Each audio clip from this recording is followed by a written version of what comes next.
है खास हर अंदाज। आज मैं तुझे कथा नहीं सुनाऊंगा, मैं तुझे आत्मकथा सुनाऊंगा। आज तू जानेगा बेताल कौन है, भद्रकाल कौन है।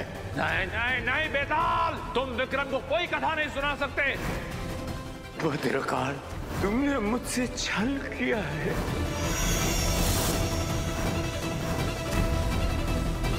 बेताल, यदि तुम मेरा साथ दो तो मैं लोगों के जीवन में वो समय ही नहीं आने दूंगा जिसमें दुख हो।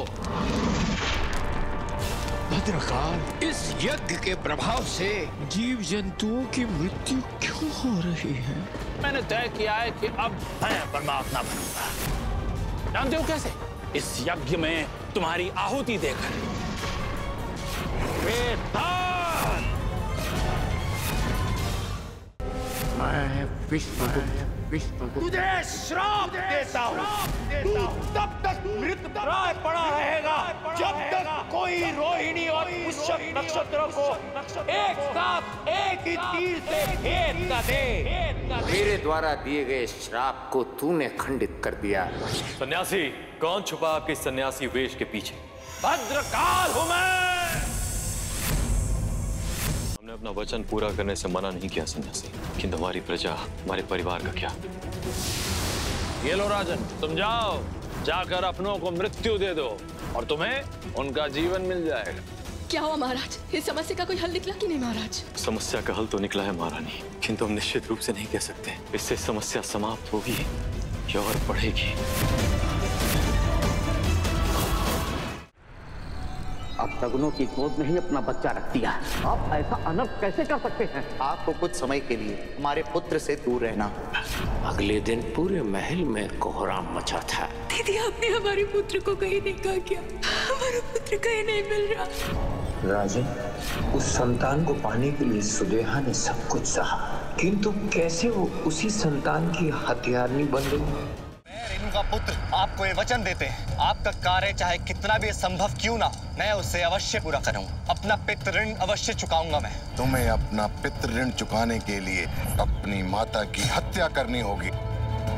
उत्तर दे। धर्म का रक्षक, कर्म के प्रणेता भगवान विष्णु के छठे अवतार को क्यों बनना पड़ा मातृहंता? वरामेर जी, किस अपराध में आपने देवी पिंगला और उनके पुत्र को बंदी बनाया? क्षमा करें महाराज, किंतु 2 दिवस पूर्व जो उज्जैनी राज्य पर संकट आया था, उसके दोषी ये दोनों हैं। महारानी पद्मिनी पर जो संकट आया था वो भी इन दोनों का षड्यंत्र था, क्योंकि महाराज काल भैरव पर जो दूध चढ़ाया गया था उसमें इन दोनों ने मदिरा मिलाई थी।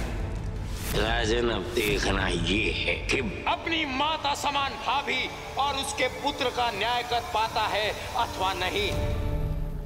ये राजन, आपने हमारा आह्वान किया। जिन अपराधियों ने आपके अभिषेक के दूध में मदिरा मिलाई थी, हमने उन अपराधियों को पकड़ लिया है और हम चाहते हैं कि सबसे पहले आप उन्हें दंडित करें। दंड देना एक सामाजिक कार्य है और हम समाज और संसार दोनों त्याग चुके हैं, इसलिए इन्हें दंड देना हमारा नहीं, आपका अधिकार है। राजद्रोही केवल राजा का शत्रु नहीं होता है, बल्कि संपूर्ण प्रजा का शत्रु होता है। इसलिए हम देवी पिंगला और भारमल को मृत्यु दंड का आदेश देते हैं। किंतु महाराज, बस आचार्य, हमने अपना निर्णय ले लिया है, अब हम अपना निर्णय बदलने वाले। जाइए आपसे और जाकर भारमल के राज तिलक की तैयारी कीजिए। उज्जैनी सम्राट महाराज भारमल की, उज्जैनी सम्राट महाराज भारमल की। राजा विक्रमादित्य, आपने ये सोच भी कैसी कि आप हमें अपराधी और स्वयं को न्याय प्रिय बनाकर यहाँ से चले जाएंगे? ऐसा कदापि नहीं होगा। पिताजी ने अपनी इच्छा से मेरा वाग्दान आपको किया है। आप हमारी यहीं प्रतीक्षा कीजिए, हम ध्यान करके आते हैं। एक स्थान पर खड़े खड़े सती अनुसुईया वट वृक्ष बन गई। हम आज आपको एक वरदान देते हैं कि इस पूरे संसार में आपके जैसी पतिव्रता स्त्री और कोई भी नहीं होगी। अब केवल आप तीनों ही नहीं जिनके पति परमेश्वर हैं, अपितु इस संसार में एक स्त्री और है जिसने अपने पति को परमेश्वर बना दिया है। अभी तो कौन है ये स्त्री? इसकी परीक्षा तो लेनी। पवित्र जिसकी कामना उसका अतुल्य मोल है, अर्पण हुए जो प्रेम से वो दान भी अनमोल है। राजन, दानों में सबसे बड़ा दान होता है प्रेम और सहमति से किया गया कन्यादान। ऋषि कर्दम ने अपनी पुत्री का वागदान किया। वागदान समझते हो ना? वाणी और वचन से किया गया कन्यादान। एक पिता सदा ही अपनी पुत्री का हाथ एक पुरुष के हाथ में देता है, किंतु जब पिता अपनी पुत्री पर इतना विश्वास करता है कि वर के सम्मुख आए बिना ही उसे पुत्री दे दे, तो ये केवल वागदान की विधि से ही संभव होता है। राजन, कर्दम ऋषि ने पुत्री अनुसुईया की इच्छा से उसका वागदान किया, किंतु अब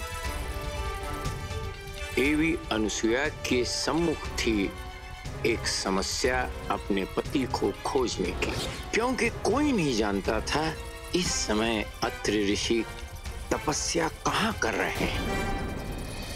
राजन, 2 वर्ष बीत गए देवी अनुसुईया को अपने पति की खोज में भटकते हुए। स्वामी,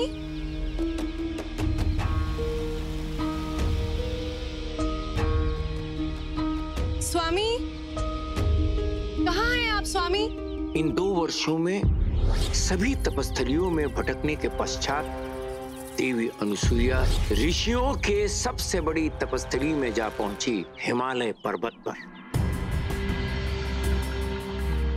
स्वामी, कहाँ हैं आप स्वामी? स्वामी,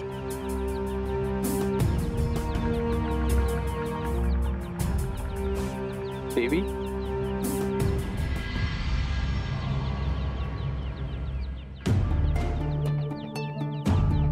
हमारा कार्य संसार में धर्म को स्थापित करना है। हम देवी अनुसुईया की परीक्षा कैसे ले सकते हैं? यदि आपने हमारी बात नहीं मानी तो हम त्रिदेवी आपका साथ छोड़कर चली जाएंगे।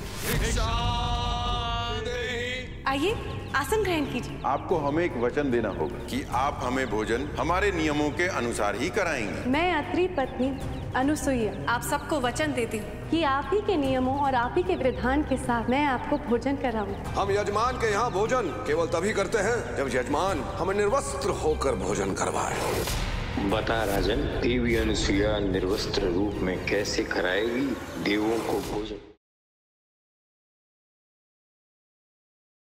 मैं इनसे ऐसे सवाल पूछूंगा कि इनकी वाणी निकलना बंद हो जाएगी। I like it. एक मुझे ये बताएं कि संतों को दर्द का एहसास होता है क्या? संत को अपने दर्द का एहसास नहीं होता। का जवाब दिए हैं। तो महात्मन, क्या आप इन कांच के टुकड़ों पर नाच के दिखा सकते हैं?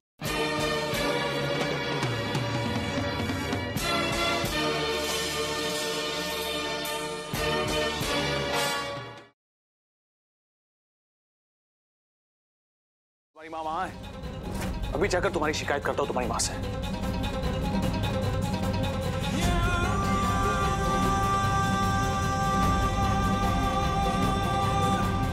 कहाँ है तुम्हारी माँ? अरे यहाँ है, पर्दे के पीछे।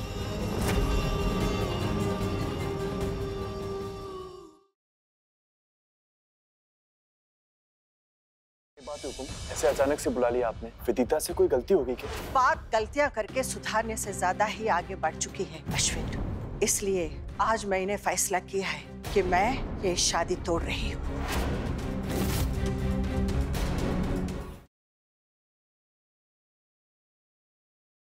प्रलय आगमन से अनभिज्ञ वृंदावन वासियों को मृत्यु चेतावनी देने प्रकट होता है कंस काल के। अब इस जल प्रलय को संसार की कोई भी शक्ति रोक नहीं पाएगी।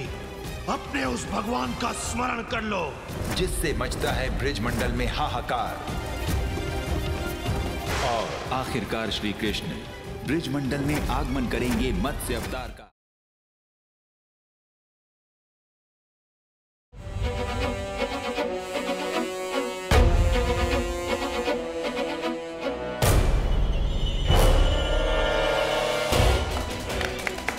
सात वचनों का चौथा वचन अग्नि जीत गई है। दामाद को बचाने का कोशिश कर।